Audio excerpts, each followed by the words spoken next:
Today is Thursday, July 13th. My name is John Galantis. I'm here once again with Dr. Abadan Shah, and you're listening to Clearview Today with Dr. Abadan Shah, the daily show that engages mind and heart for the gospel of Jesus Christ. You can find us online at clearviewtodayshow.com. If you have a question for Dr. Shah, anything you'd like to write in, suggest we talk about here on the show, send us a text at 252-582-5028. You can also email us at contact@clearviewtodayshow.com, and you can help us keep the conversation going by supporting the show. You can like it, you can share it online with people who need to hear the gospel of Christ. You can leave us good reviews on iTunes or Spotify. Every review that you guys leave helps to boost that algorithm so that iTunes sees it, so that Spotify sees it. And we're going to leave a couple of links in the podcast so you can do just that. And Dr. Shah, today's verse of the day is coming to us from the book of James. In chapter 1 and verse 5, it says, "If any of you lacks wisdom, you should ask God, who gives generously to all without finding fault, and it will be given to you." That passage is given in the context of trials. In the midst of trials, what is the one thing that you really want to know? When's it going to be over? You're looking for wisdom. Yeah, that's right. It's yes, you do need some relief. You do need some hope. But in all of that, how do I have the wisdom I need to make the right decisions, to be in the right mind zone so that I don't get discouraged or feel hopeless? Wisdom. And how amazing it is that the Bible does not give you some fluff and say, if any of you lacks money, if any of you lacks friends, if any of you lacks the comforts of life. No, because those are the things we typically think will help us get through trials, but actually it's wisdom. That's right. This is happening, but do I need to think of it in the most visceral gut sense, or do I need a much more sophisticated, God-centered, future-oriented, uplifting understanding? And that's wisdom. Yeah, that's right. And most of us, I know this is true of me, most of us, when we encounter problems, we don't want to hear that we're thinking about it the wrong way. Because that doesn't seem, we want a short-term solution to this immediate problem. Right. So like, I'm having a problem. I need someone to tell me what to do. And so when someone comes along and tells you, think about it differently, use some wisdom, ask for wisdom so you can think about it differently. It's like, no, that takes too long. I don't want that. Yeah. And we reject it. I'm just going to do what comes naturally. And I can tell you 100% of the times when we do things naturally, we make a big mistake. That's true.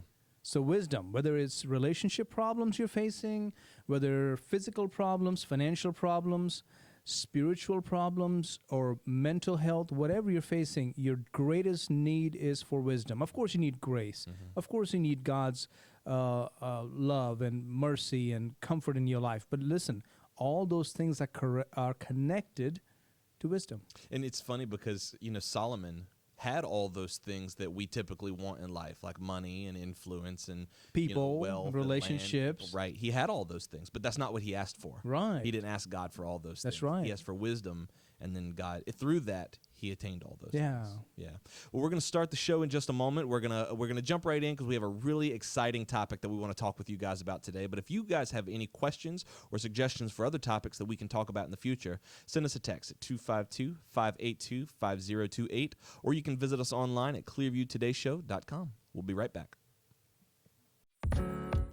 Hey everyone, my name's Ellie. And I'm David. And we want to take a minute and let you know how we can actually serve you as you're listening to Clearview Today.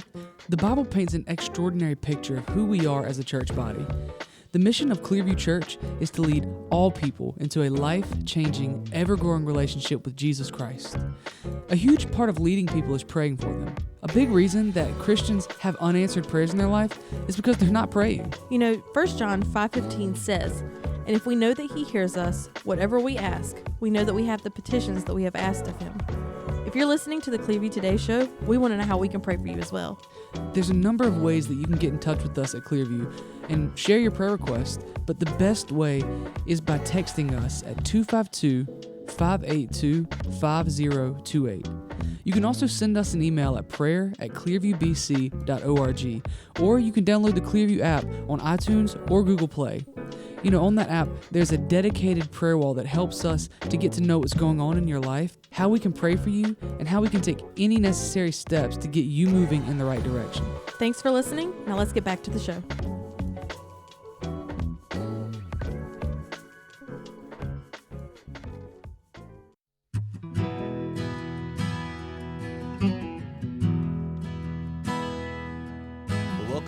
Clearview Today with Dr. Abadan Shah, the daily show that engages mind and heart for the gospel of Jesus Christ. You can find us online at clearviewtodayshow.com. If you have any questions for Dr. Shah, anything you'd like to write in, suggest we talk about here on the show, send us a text, 252-582-5028, or you can email us, contact@clearviewtodayshow.com.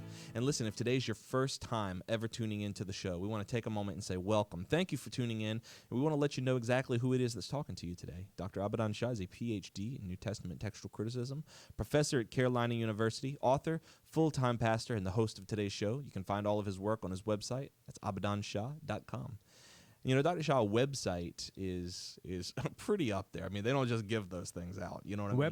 Website, email address, those are big, big things to have in the technology world. I'm being kind of I was going to say, I mean, you're being dated here, my friend. Well, that's what we're going to talk to you about today is that, you know, I just hopped on AOL yesterday, and I'm having a blast on AOL, RuneScape, MSN. Only problem is nobody's there. You know what I mean? There's nobody playing RuneScape. There's nobody using MSN Messenger. My AIM account got almost deleted as soon as I made it. Technology moves at a really rapid rate. That's right. Because you work, and this is something that we've talked about a little bit, you work in the field of New Testament textual criticism where new developments can take decades to manifest. That's right. And yet you also work in the church, in a church that uses technology very, very heavily. And that's a field where your big investment can be obsolete in a couple of years if you don't use it correctly. Yes. When I look at our history, and I'm talking about biblical history, I'm talking about early church history, God's people always made use of the most advanced, up-to-date, I wouldn't say technology necessarily, because technology is something new, right? But advancement. They used whatever was most advanced for their time to communicate the timeless message that God has for us. And when they didn't, we typically see God frowning upon them. Like when they were like pining for the days of old or the things that have passed on. Because those are not eternal things. Right. That's just a feeling. That's nostalgia. Those are things that give us a sense of comfort. We're comfortable here. Yeah. But that's not what God's people did. So when I look at, let's say Moses, right? So, you know, I'm going to talk about Senenmut. Yeah. That's his Egyptian name. That's okay. Right. So when I went to Egypt, I wanted to go to Senenmut's tomb. This is the unfinished tomb that I believe, and many scholars do, that Moses made for himself. And this was the place I wanted to go see. And usually people don't get to see that. People have written books on it and haven't walked inside that tomb. Very small space. But he was building a massive tomb under this precinct that led to his mother's temple, Hatshepsut, the Egyptian princess who adopted him. But what I noticed, and what you know very well, John, and David as well, is the ceiling is covered with drawings and information about stars and constellations and movements of planets and sun, and all of that is covered. Now, the reason I share that is this. He was leading God's people to the wilderness. That's right. Don't you think he knew where he was going? More than just like, I think it's like this way. No, I think he was very, very careful about seasons. I mean, look, they had to deal with the rain. They have to deal with so many issues, cold and heat. I believe they were using the best technology of the time, albeit the pillar of fire was there and the pillar of cloud was there, but they were using the best technology of the time. That's right. And they were out there, you know, we lose sense of time. They were out there for 40 years. He had no choice but to find some of those patterns in the sky. Yes. He had to, or else it would mean catastrophe for all of millions of people. Right. And so using those patterns and understanding how the world works. Like we just kind of we even talked think about Joseph. Yeah, right. Right? Joseph was he was there in Egypt. This is going beyond Moses. But he had to build those silos. And when you go to Saqqara, you can see those silos. People think they're graves. They're not graves, Oh, folks. yeah, you showed us those in the massive, videos. huge containers. What are you going to do, like dump bodies in there? No, there's a silos to store your grains. Right. And when you look at them and you go, wow, this guy was working a system that was the best advanced system of the time. Why do you think people are afraid to jump on on technology, even nowadays? Like, Or advancement. right. It's just a fear that this will compromise our beliefs or our doctrines and all that, and that's not true. Right. I mean, think about the Apostle Paul writing on parchment. Parchment was there. He didn't say, "Hey, clay tablets, guys, clay tablets."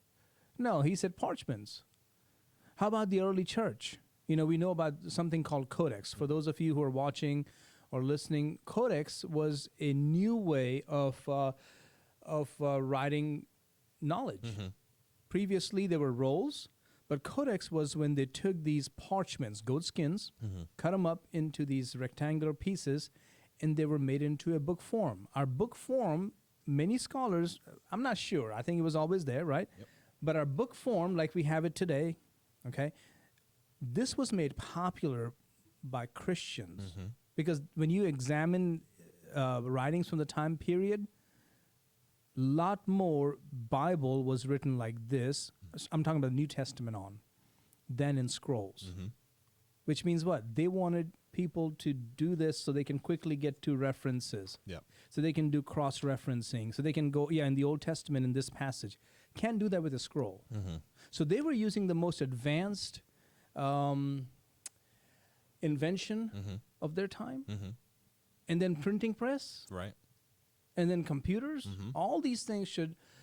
so we're going somewhere with this today, this conversation. Well, yeah, because you start to see how information is... I mean, all of these advancements, not all... I mean, yeah, pretty much all of them are how do we relay information from one medium to the next. Yes. And then, like, I remember coming out when I think internet was already kind of around when I was small, but then when it's now commercialized, you can have it in your home, you can have it in your business, you can have it in your church. And then with the coming of social media, that was the next big thing. But now we're starting to see another humongous shift that I think we've only barely tapped into. Right, since November, right? Right. This has really become open source. I didn't say open source. Open source. Yes, open source. If you've got an open sore, turn the podcast off. Go to get the some doctor. help. Go get you some help. We're talking about open source. Open where source. different people can come and take advantage of this technology. We're talking about... This AI, this artificial intelligence, and it comes in many forms. ChatGPT is out right now, and people have been playing with it, like you said, since November. But there's also lots of other AI applications out there. And so the question is, how do we utilize this new technology in the church? How do we make the most of it for the kingdom of God? That's right. I just want to tell you guys, I remember in the early 90s when the World Wide Web was going to be launched. Now this is a privileged viewpoint because I don't remember that at all. I remember sitting in my classroom, and the buzz was there for a while, that there's going to be the internet and this we can do with this and that. I had no clue. I was just like completely in my own world. That the idea of something being there, it didn't even make sense to me. I'm like, what? Like you can like get in? What do you do? Like get inside a screen? I mean, how do you go? You can have website and people can go check it out. So I'm thinking it's like what are they checking out? Like how do you check it out? Like do you create a little ecosystem that you walk into, or like stick your nose in it? I mean, how does this work? Right. I was so naive. Yeah. And I believe most people were. Well, I think that's kind of where we are now, is that it's so new, we don't know how to frame it. And all we really have to go on is science fiction. Like we're thinking about Ultron coming to life. We're thinking about these AIs taking over the world, getting the nuclear codes. Or always, sexual promiscuity, which, again, is a very real danger. Yes. Not just with AI, with virtual reality, with internet. It's there, okay? Yeah. So just be prepared for that. It always has stats. Enemy will always use something good for something bad. That's just right. be prepared. But because it's so new and we genuinely don't know how it works, we're turning to fiction, or we're turning to our base understanding, Or our fears. Yeah, or we're just saying, hey, I don't get that at all, so let's not touch that. Yeah. Let's not even worry with it. And what I noticed that back in the 90s when this thing was coming, the World Wide Web was coming, my professor in class, I mean, he was talking about how this is going to really be dangerous when it comes to pornography or child abuse and child porn and all that stuff. And I was like, definitely don't want it. Thank you for informing me. Not interested. I'm busy here in my own world. And then, guess what? Fast forward 10 years or even less, everybody has an email account. That's right. Everybody's on the web. That's right. Every one of those same people have now a website. So what happened? Well, what happened is this. We realized that, yes, something can be used for good or for bad. And we have to not just abandon them or keep them at arm's length or put a wall around us, but we have to go, let's use it. That's right. We don't fear our laptops. Even though we input data into it, it processes the data, it puts some outcomes into it. Now AI will just adjust those outputs and adjust those processes until it gets it right. So it's not an inherently dangerous thing. And the more that we understand it, and I know you've done some research on it as well, the more we understand it, I think the less, because that's how I come over my fears. When I was afraid of flying, you and I remember we sat down, we just talked about it for a while. I was like, what is it like when you fly? What does it feel like? What is this? What is that? And then I went and just looked up how a plane works, the physics of it. Yeah. When I sat in the plane, a little nerves, but nowhere near as bad. But you had no problem with driving. No, not at all. You have no problem with driving? Not at all. Or is somebody else driving? Nope. Did you know that when the cars first came out, some of the biggest fears was that people's hearts will stop No. if the vehicle goes beyond 35 miles an hour? I didn't know that. You didn't know that? No. Yeah, they had this fear that if you let people ride in these things and for a prolonged period above 35 or 60 miles, somewhere there, that their hearts they'll have heart trouble. Like their body just can't handle They can't. I remember as a kid, I grew up here in the South. I remember as a kid getting in the bed of my dad's truck and riding to the gas station. Yeah. And like riding back home in the bed. And like I would stand up and pretend that he would knock on the window, sit down, and I'd sit back down. Not a problem. That was a fun summer. But getting in an airplane, the safest thing that you can do, I was terrified because I didn't understand it. So I guess the point we're making in these past 10 minutes is this. Typically when something new comes along, we immediately boycott it or we fear it or we only think the negative. And by the way, all those things are very real. Our fears are not unfounded. They're really true. Having said that, we have to make a choice to go, okay, so it can be used for that. How can we use it for good, for our own lives, but more importantly, for the gospel? That's right. And I think also, if you're listening to this, more than likely you're in the church. No matter what you feel about it, businesses and corporations are they're already using it. Many of them are already using it. What do you think runs Wall Street? You think it's like investors in a stock room somewhere? It's bots. Yeah. It's algorithms. Yeah. That's what runs our economy. I was at Barnes & Noble's and picked up Harvard Business Review, the latest one that just came out. This is for July to August 2023. And they had Generation AI and the New Age of Human Creativity. And I said, oh, yes, you're going home with me. So I brought it. And one of the statements that I thought was good was this. It says, generative AI's greatest potential is not replacing humans. It is to assist humans in their efforts to create hitherto unimaginable solutions. That's true. That's true. So, and I know that wrong people will use it for wrong purposes. And I know the enemy's already got his hand in this thing. But I want to use it to create solutions that will not only enhance our lives for the better, but also promote the gospel of Jesus Christ. That's right. If you worked in the TV or the film industry, YouTube didn't put you out of a job. Right. So also AI and adaptive learning technology is not going to necessarily put people out of jobs. That's not something that is aimed. Yeah, it's just here's what happens. Just the way we looked at the internet and all of that back in the early 90s, and now everything we do on the internet, basically. Same thing with this. Let's not be behind the 8 ball. Let's jump ahead and say, I want to know what this is about and know where the restrictions are, know what things are not good and what things we can use. I think one thing that catches me is that you always are willing and ready to start at ground zero. Let's understand this thing first.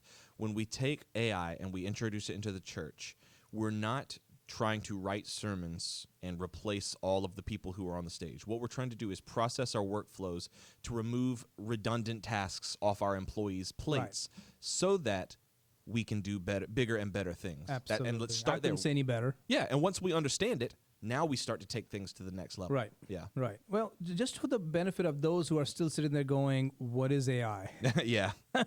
John, you want to kick it off, and maybe David can join in? Sure. And maybe say a few things about it, and I can share as well. The best, I mean, well, I'm absolutely not an expert, but the best way that I've come to understand it is that AI is basically an algorithm. It's a set of math problems working in tandem with one another that takes data set or data input and it processes them.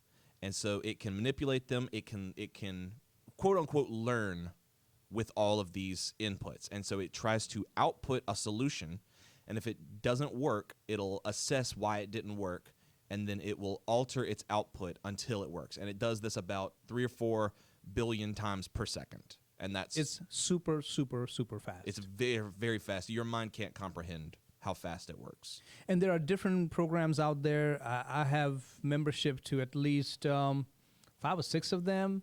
I haven't really delved into creating things quite yet, but I'm aware of them. So I have, of course, ChatGPT. That's one of the big ones that you will see if you want to figure things out and what's going on. So that's one. Dream Studio is another one. That's right. It's kind of crazy stuff. In Dream Studio, you show me an elephant and a butterfly. So it'll put an image together that look really weird. But it's things like this can happen. But people can use this for something better. Like, hey, we're having a church event, and let's see, it's going to be a hot dog supper, and there's fun for everyone. And children, we're going to have slides and whatever. So come join us. Create an image, and it'll create something. That's right. Now, sometimes it'll be something kind of weird, like you're sliding down a hot dog or something. No, I hope not. But You got like hot dogs sticking out of your ears. yeah, or- maybe. No, I haven't seen one yet like that. but most times he'll create something just like this. And back in 1970, this is in the Harvard Business Review, MIT, right? MIT, Massachusetts Institute of Technology. Eric von Hippel, he coined a term called democratizing innovation. So innovation, or creating images or sales or promotions, usually you have to spend so much money to make these things happen. But now with AI technology, a small business can do it, a small church can do it, because it's at your fingertips. That's right. And I think one of the things that makes it, successful is that you, like you say, you get one of those weird images and you're like, no, let me be more specific. And you input more data. Yeah. And now it starts to assess it, and it starts to learn, and I'm putting that in air quotes, it starts to learn what it is that you're looking for. And so the more that you use AI over longer periods of time, it almost becomes adaptive to you as a person. Right. It learns what you want from it. There are other programs like AI Test Kitchen, Midjourney, Stable Diffusion. Some of these are expensive, and I haven't quite done that part of things to create credits or to buy credits so I can create pictures or emails and things like that. I haven't gone that far. But what I'm seeing so far, I see a lot of potential. And it's tough to say because we're right in the beginning of it. We're right at the beginning of this massive paradigm shift. I think this is going to be bigger than what social media was. Social media was huge. But what you saw, and I think you said this earlier when we were off mic, people were scared of it, and they didn't want to jump on, the churches especially, didn't want to jump on the bandwagon until most everybody had moved on. Right. So it was like everybody's on Instagram and Twitter, and then all these churches are like, let's get on Facebook. It's really important. Like, yeah, you can. You can certainly do, and we still have a huge Facebook presence. But then Snapchat comes along, and everybody's on Snapchat, and they're like, let's try out this Twitter thing. Or TikTok. Now TikTok is here, and so churches, I still see churches, they're like, should we really start up our Snapchat? It's like all these things you're doing are good, but you should have done them 2 or 3 years ago when they were now. So now we're on the precipice of AI. Let's jump with it. Let's see where this thing can take us. And don't worry, we have a few more minutes so we can tell you where you have to be very cautious when it comes to AI. True. You know, it's one of those things that people want to jump straight into the deep end and say, well, is this thing alive? Can it feel? Is there any emotion? Will it take over? Is it going to take over? Like, can it disobey me? Yeah. What do you think, David? Can that happen? As of now, I don't think that's even anywhere near possible, because literally all that's happening is it's taking the stuff that you prompted and it's making either dialogue, so like words, if it's like ChatGPT, or it's using your text and searching a database of like, I think it's 45 terabytes or something like that. It's like a big database, and making images, or I'm looking into some stuff for here that we can use to like maybe animate, or I actually had something today that I typed in a prompt about Revelation in Ephesus, and it made a video, like a 10-second video. Yeah, we saw that. That was pretty cool. Yeah, but we're not going to put the video out. It's not like evil or anything. It was just like, some part of it looked pretty cool. It even went and got pictures from Ephesus. I've been to Ephesus in Turkey. And I was like, wow. So it actually found that place, and it put the video. But then there were other elements in there of some preacher that, it's a good preacher, but I'm like, no, I don't want him in there. Right. What is that doing? Right.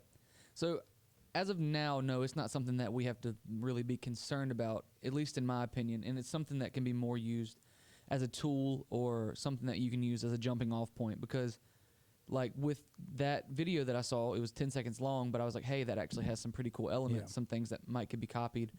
Or like with an image, we have an image for this weekend sermon already, but I typed in a prompt of like a sick bed in a dark room, because this weekend sermon is bedridden, and it was actually kind of cool what it came up with, just some different stuff. So the problem with AI, let's talk about that in the last few minutes we have left, is that there are definitely biases. So don't think for a moment that if you go and say, is this lifestyle sin? I promise you is going to give you an answer that is completely contradictory or contrary to the Bible. That's true. So just be prepared for that. The people who have set the parameters, because you cannot set the parameters. I can't do that right now. It's not at that place where I can buy this thing and then I can program it as I want it to. Right. That doesn't exist. It's still being programmed by a human being, right, with an agenda and with a mindset and a worldview, a philosophy, and that's not us. If you type in stuff in ChatGPT that will try to prompt it, and we've tried this to say that transsexualism or homosexuality is a sin, it will say, I can't answer that question at this time. Right, or it will say something like, I'm not called to judge, or something like that. I'm just a machine. Or something weird, like you go, what? Okay. So I asked a question about John 3:16. It gave a great answer, that this is the passage that talks about salvation that comes through Jesus Christ. I was like, wow, that's pretty good. So then there are things you go, okay, that's good. But then there are things that are completely contrary to our biblical values, that it will give you an answer that is not true. So be prepared for that as well. Can this be used for sermon prep and things like that? Maybe for research purposes, but just keep in mind, when you go on Google, when you go on Safari, or when you go from any of the search engines and you type in a name or whatever, some articles will show up, or websites with certain information will show up. But then you have to have the discernment to know, is that website legit? Right. Is this article done by somebody who is credible? When you put information in these AIs, it's deciding for itself. It's deciding, yep. And it's going to spit it right back at you. Right. And many times, here's a funny thing, it will also make up stuff. Oh, it will make up things to try to fill in the blanks. Right. So it'll make up incidents from history that never happened. It'll give wrong dates, wrong names, fictitious people. So it's trying to, because it's trying to learn. You know what I mean? It's trying to learn, and it's kind of the downside of this, like, I'm not willing to discern, so this machine's going to discern for me, but the machine, that's why I put learn in air quotes, because it's still not at a place where it's actually learning. It's still gathering data and trying to output the best thing. And even behind it, the human element is there, and that human element's worldview and philosophies are going to impact. That's right. How this AI does its search. That's right. But I think we are on the verge of a humongous creative boom, especially in the church. we're going to see the church explode in creativity if we're bold and are willing to use Yeah. it to its full potential. But also know what not to trust in. That's right. That's right. So I don't know. I hope this episode helps people. I think it's going to, and I think this is something that we're going to hear. We're going to get a lot of requests to talk about more in the future. Yeah. I hope so, because it's really fun to talk about, and it's fun to kind of learn it and experience it together. We're on the verge of, like I said, a massive, massive communication shift. Yeah. And to be the ones talking about it and be at the forefront pioneering it is really exciting. Yeah. I appreciate your going into it and researching it. Absolutely. And to have the wisdom, we began with wisdom. Mm-hmm. You'll need a lot of wisdom to know what aspects of AI to use Mm-hmm. and what aspects of AI to discard. That's right. That's right.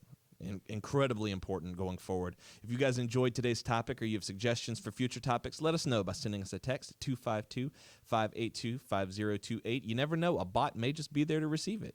You can also visit us on, that's not true, we get all the texts, but you can visit us online at clearviewtodayshow.com, and don't forget, you can support us financially on that same website as well. That's clearviewtodayshow.com. Every single time you guys give or donate, you are helping us make an impact for the kingdom of God. We love you guys, and we'll see you tomorrow on Clearview Today.